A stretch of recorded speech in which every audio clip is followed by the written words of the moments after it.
नमस्कार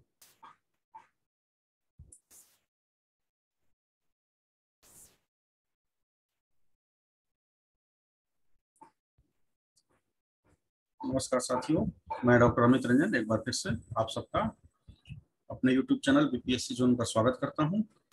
आज हम लोग मुक्तिबोध द्वारा रचित अंधेरे में कविता का पाठ करने वाले हैं। इसके कुछ खंडों का हम लोग आज पाठ करेंगे और इसका अगले वीडियो में मैं इसकी संक्षेप में व्याख्या बताऊंगा। तो आइए शुरू करते हैं। अंधेरे में। जिंदगी के कमरों में अंधेरे लगाता है चक्कर कोई एक लगातार, आवाज पैरों की देती है सुनाई बार बार बार बार। वह नहीं दिखता, नहीं ही दिखता, किंतु वह रहा घूम तिलिस्म खो में गिरफ्तार को ये भीत पार आती हुई पास से गहन रहस्यमय अंधकार ध्वनि सा अस्तित्व जनाता अनिवार्य कोई एक। और मेरे हृदय की धक धक पूछती है वह कौन सुनाई जो देता पर नहीं देता दिखाई। देखिए यहाँ पर दिखाई पहले है सुनाई देता है, फिर बाद में उसकी छवि उभरती है, आगे चल के देखेंगे दिखाई देता है और अंत में पूरी तरह से दिख जाता है। तो इंटेंसिटी जो है धीरे धीरे बढ़ती जाती है। इतने में अकस्मात गिरते हैं भीतर से फूले हुए पलस्तर, फिरती है चूने भरी रेत, खिसकती हैं पपड़िया इस तरह खुद ब खुद कोई बड़ा चेहरा बन जाता है, स्वयं अपी मुख बन जाता है दीवार पर, नुकीली नाक और भव्य ललाट है, दृढ़ हनु कोई अनजान अनपहचानी आकृति, कौन वह दिखाई जो देता पर नहीं जाना जाता है, कौन मनु। देखिए यहाँ पर पहले सुनाई दे रहा था, यह फिर यहाँ क्या है दिखाई दे रहा है। बाहर शहर के पहाड़ी के उस पार तालाब, अंधेरा सब और निस्तब्ध जल, पर भीतर से उभरती है सहसा सलील के तमश्याम शीशे में कोई श्वेताकृति, उरीला कोई बड़ा चेहरा फैल जाता है और मुस्काता है, पहचान बताता है, किंतु मैं हतप्रभ नहीं वह समझ में आता। ये जो है व्याख्या के लिए आई हुई पंक्तियां हैं। अरे अरे तालाब के आसपास अंधेरे में वन वृक्ष चमक चमक उठते हैं हरे हरे अचानक, वृक्षों के शीशे पर नाच नाच उठती हैं बिजलियां, शाखाएं डालियां झूम कर झपट कर चीख एक दूसरे पर पटकती हैं सिर की अकस्मात। वृक्षों के अंधेरे में छिपी हुई किसी एक तिलिस्म खोह का सीरा द्वार खुलता है धड़ से, घुसती है लाल लाल मसाल अजीब सी अंतराल वीवर के तम में, लाल लाल कुहरा कुहरे में सामने रखता लोक स्नात पुरुष एक रहस्य साक्षात, भव्य अजानुभुज देखते ही साक्षात गहन एक संदेह। देखिए अब दिखाई भी पड़ रहा है वो, वह रहस्यमय भक्ति अब तक न पाई गई मेरी अभिव्यक्ति है, पूर्ण अवस्था वह निज संभावनाओं निहित प्रभावों प्रतिमाओं की मेरे परिपूर्ण का आविर्भाव, हृदय में ऋष रहे ज्ञान का तनाव वह आत्मा की प्रतिमा। यह भी व्याख्या के लिए कई बार आई हुई पंक्ति है कि जो कवि को ऐसा, जो कवि है यहाँ पर मध्यम वर्ग का प्रतिनिधि है और उसे कभी कभी लगता है कि कुछ दिखाई दे रहा है, कुछ सुनाई दे रहा है, लेकिन वह कौन है, तो वह उसी की अंतरात्मा है जो कि उसे बार बार कचोटती है, ऐसा लगता है कि वो उसके सामने आना चाहती है। प्रश्न थे गंभीर शायद खतरनाक भी, इसीलिए बाहर के गुंजान जंगलों से आती हुई हवा ने फूक मारे का एक मसाल ही बुझा दी कि मुझको यूं अंधेरे में पकड़कर मौत की सजा दी।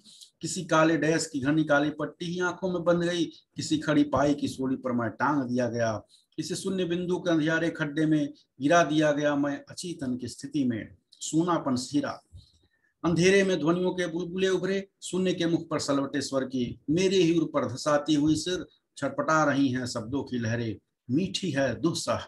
अरे हाँ, साकल ही रह रह कर बजती है द्वार पर, कोई मेरी बात मुझे बताने के लिए ही बुलाता है बुलाता है, हृदय को सहला मानो किसी जटिल प्रसंग में, सहसा ओठों पर ओठ रख कोई सच सच बात सीधे सीधे कहने को तड़प जाए और फिर वही बात सुनकर धंस जाए मेरा जी।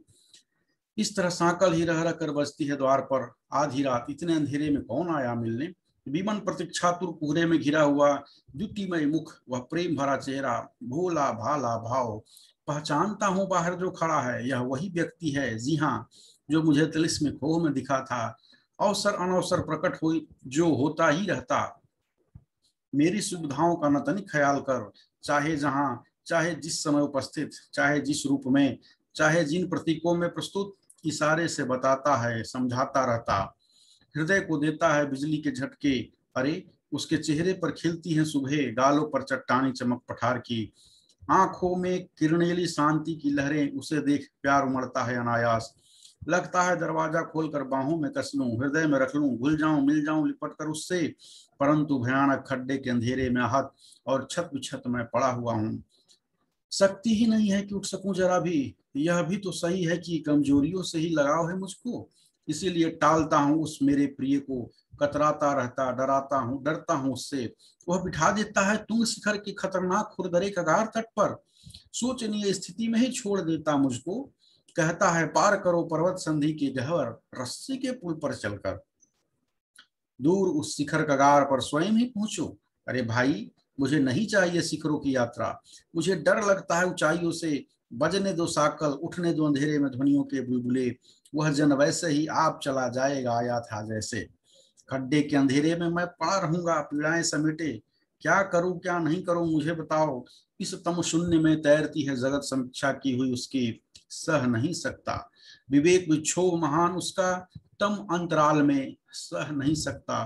अंधियारे मुझ में द्वितीय आकृति सा, भविष्य का नक्शा दिया हुआ उसका, सह नहीं सकता। नहीं नहीं, उसको छोड़ नहीं सकूंगा, सहना पड़े मुझे चाहे जो भी भले ही।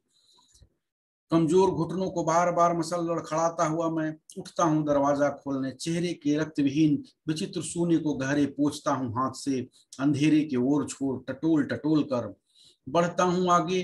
पैरों से महसूस करता हूँ धरती का फैलाव, हाथों से महसूस करता हूँ दुनिया, मस्तक अनुभव करता है आकाश, दिल में तड़पता है अंधेरे का अंदाज। आंखें ये तथ्यों को सूंघती सी लगती, केवल शक्ति है स्पर्श की गहरी। आत्मा में भीषण सत्य चित्त वेदना जल उठी, दहकी। विचार हो गए विचरण सहचर, बढ़ता हूँ आगे, चलता हूँ संभल संभल कर। द्वार टटोलता, जंग खाई जमी हुई जबरन, सिटकनी हिलाकर जोर लगाकर दरवाजा खोलता। झांकता हूँ बाहर, सुनी है राह, अजीब है फैलाव, सर्द अंधेरा।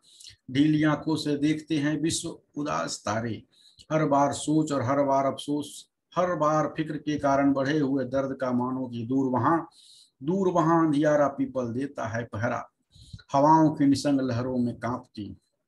तो ये अंधेर नगरी के एक खंड का पाठ था। अगले खंड में मैं आगे के जो इसका अगले वीडियो में आगे के खंड का पाठ करूंगा। और इसके साथ ही साथ जो है आगे आने वाले वीडियो में मैं इसकी व्याख्या भी आपको बतलाऊंगा। दैट्स ऑल, धन्यवाद।